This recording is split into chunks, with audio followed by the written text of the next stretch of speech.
guys, welcome back to my channel. Thank you so much for tuning in today and watching this video. So today has been a very long awaited video. It's been a very long time since I've actually done a video on my hamster. You guys are definitely due an update. So as you guys know, if you are following my channel, I did about 5 or 6 months ago upgrade my hamster's cage from the Savic Hamster Heaven cage to the Living World Eco Green habitat. I'm gonna tell you guys how that cage is done, new ways that I've learned to take care of it, and how has it benefited my hamster and everything like that. Also, I'm going to take you through how I set up my cage and the reasons for everything that I put in the cage.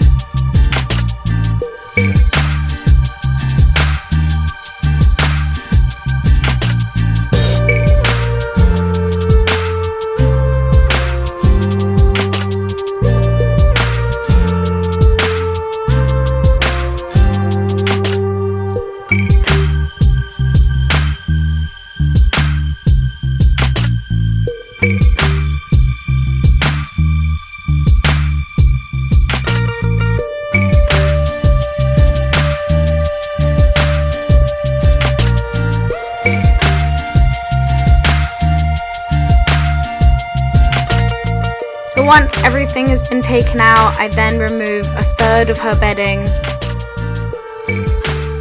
Seeing as her cage is so big, I don't need to change out all of her bedding every single month. And also it's good to keep in a bunch of her old bedding as well, so that her cage still smells familiar. It's actually not good for hamsters to remove all of their bedding. They can find it quite stressful. I've also cut some cork tile to size to cover the bottom of the cage to protect it from getting damaged, and it works really well. So as you guys can see here, I have added some cork tiles to the bottom. Just cut them down. As you can see, they're like in squares. So as you can see, but she does chew the corners, unfortunately. So I do usually replace them, but I'm not going to do that today because it's only a little bit. These work really well, and if they get a bit gross, you can literally just like take them up and replace them for really cheap. Next, what I do to protect the cage from getting damaged is I do put some lemon juice on a tissue and dab it onto the corners. If you guys have seen my last video, you will know that she has been chewing up the corners, and it was a massive issue trying to figure out how to stop her. And one of you guys did actually comment on my videos saying to try this, and it has been working ever since. The bedding that I'm using today is called Orbeo's, and it's actually a hemp-based bedding. It works really well. I usually use a mixture of this and KT Clean and Cozy bedding, and those two together work really well. Then I add some Timothy hay as well, just to help the structure of her burrows, give her new smells and new textures.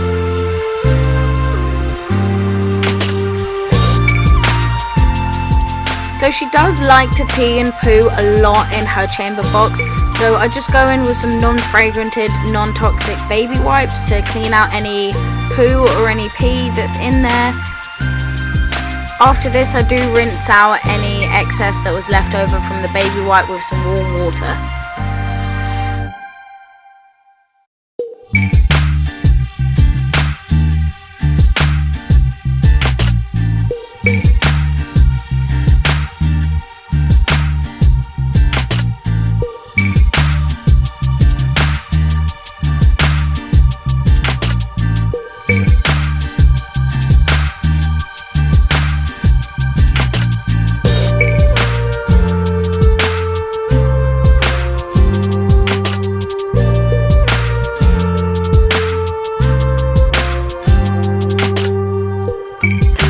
I do also add some recycled paper bedding just to give her some more textures and give her something a bit fluffier for her to make her beds in.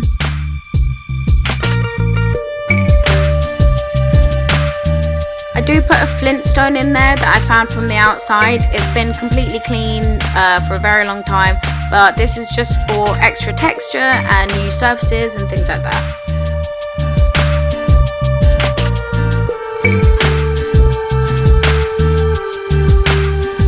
Once I've finished putting in all of her little houses, I then go ahead and change out the sand.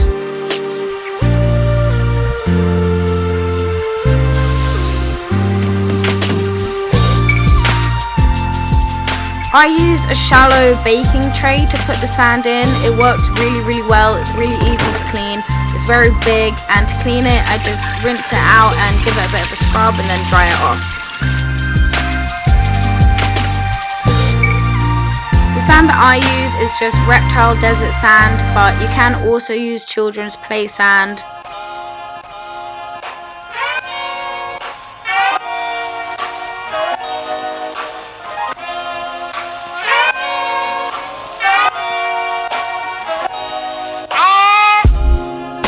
Then I'm almost done. All I need to do is just add back in all of her accessories, all of her chew toys, this millet spray, her food bowl, and just the little bits and bobs like that.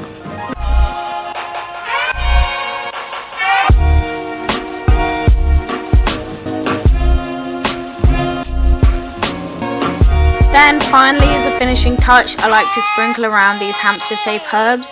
These are really fun for her to forage. It's a new flavour, new texture, new smells, and it's very enriching for her.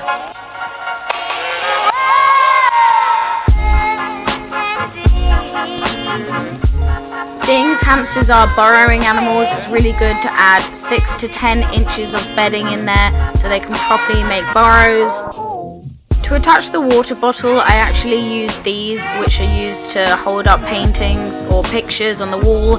I'm not exactly sure what they're called, but they're really sticky, they work really well, and they don't leave any marks behind.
When you are setting up a hamster cage, it is very important to keep in mind what kind of things you need to put in there for the benefit of the animal. Obviously, you want to think about like what cage looks nice, what cage fits in my room, but the main things you want to be thinking about is the care requirements you need to be providing for your animal. So the RSPCA, which is the Royal Society for the Prevention of Cruelty to Animals, set out an Animal Welfare Act in 2006 called Section 9 Animal Welfare Act, which are pointers that owners of animals need to abide by in order for their care to be ethical. So I'm just going to read out to you guys what those points are. Suitable environment, a suitable diet. They need to be able to exhibit natural, normal behaviors that they would in the wild, and they need to be protected from pain, suffering, injury, and disease. So when you're thinking about a cage and buying a cage and setting up a cage, you need to make sure that all of those things are included. The main one, obviously, is they're able to express their normal behaviors. Some examples of a hamster's normal behavior is burrowing, foraging, and running. For burrowing, obviously, you need to provide 6 to 10 inches of bedding, so that is enough bedding for them to make burrows. For running, you obviously need to provide the right size wheel. If you guys don't know, Syrian hamsters need a 12-inch or a 28-centimeter wheel, and for dwarf hamsters, I think it's I'm not exactly sure what it is, but I will put it in the video. And for foraging, scatter feeding is definitely recommended for hamsters instead of just putting it in a bowl so that they have to work for their food. Those things that I've just mentioned mentioned are the bare minimum, and in my opinion, I don't think it's enough to just provide the bare minimum. I think we should always be striving to provide the best care possible. So a couple of things that I think are a must to have in a hamster cage are a sand bath, because this is how they would clean themselves in the wild, and a chamber box, which is basically, a chamber box is a den or a house that mimics a hamster's natural burrows in the wild. In Germany, you must provide a chamber box as a home, and I 100% agree with that. I think that they are just so important and so good for the hamster. Okay guys, so I am gonna give you guys a quick little tour of the cage, how I have it set up at the moment. It's a really good cage. It was so easy to assemble. If you guys want to check out the video from when I built it, you can. So the bedding that I have in here at the moment is called Orbeo's. It is a hemp-based bedding, and I usually mix it in with KT Cleaner Cozy bedding, which looks like this, and I usually do like a half mixture of the both, but this time I only had Orbeo's, so it's mainly that. Because what she does like to do is she does like to pick out the KT Cleaner Cozy bedding and put it in one of her rooms in her chamber box, so it's got like a room just of that texture. This is a shallow baking tray that I use to put a sand in. The sand is just reptile sand. It works really well. If you are buying reptile sand, make sure that you don't buy it with calcium. Just double check on the package that it hasn't got calcium in there. This is a millet spray, and it's just for like extra foraging for her, so she has something else to do. This is a peanut, which she has attempted to get into but hasn't yet figured out that there's food in there. Food bowl is there. I rarely ever actually give her food in the bowl. I only ever give her fresh food in this bowl. I usually just scatter feed all of her food. It's a lot more enriching for her. And then in the corner here is just this flintstone that I found from outside. It just provides a new texture for her, and it's just more enrichment, I guess. I think it just provides a much more natural environment for her. And then in the corner here I do have this chamber box. I've raved about this chamber box ever since I bought it. I think it's probably the most important thing other than the wheel to have in a hamster cage. These little things like this she never ever uses, and the chamber box is basically just like a bunch of rooms inside, like without a floor, so she can make her own burrows, and she does. She makes her own burrows that go all through the cage from underneath this. You should be getting one of these, in my opinion. So the chamber box that you saw in the video that I use is actually from Trixie, which is the brand name, and you can buy it on eBay, Amazon. I think you buy it on Zooplus and Trixie.com, obviously. That is in the UK. I don't think you can buy it in other countries. I'm not 100% about that, but that is where you can buy it in the UK. And in America, the brand Night Angel does actually make its own chamber box. You can buy it on Amazon, you can buy it on eBay. So if you're in the US, then I definitely recommend buying that. And then this wheel is a Trixie wooden rodent wheel, and these, again, I've been raving about these wheels a lot. They're so good. It's so easy to clean. I just use a baby wipe and just wipe round. She really loves it. She chews on it as well. Again, I really can't rave about these wheels enough. Just so you guys know, the brand Trixie is actually a really impressive brand. Again, I'm not sure if it's in other countries, but if you're in the UK, I would highly recommend checking out their site. You can buy this rodent wheel from Amazon, eBay, Zooplus, Trixie as well. And then over in the corner is just this ledge that is actually homemade. I made it by myself. If you want to check out that video, you can up there. Again, it just provides new hiding places, new textures, new viewpoints on the cage as well to be up high. And I've just added an extra like hanging toy here, so I'll show you guys how that looks. So that just hangs down like that. She can climb on it if she wants to. I think it is 115 by 60 centimeters, and I honestly wouldn't go lower than that. Well, I wouldn't go lower than 100 by 50, if I'm honest. Like this type of cage. My new baby rats are in here at the moment, and it is a 80 by 50, and just definitely not big enough. Oh, hi Smudge. Oh, hi baby.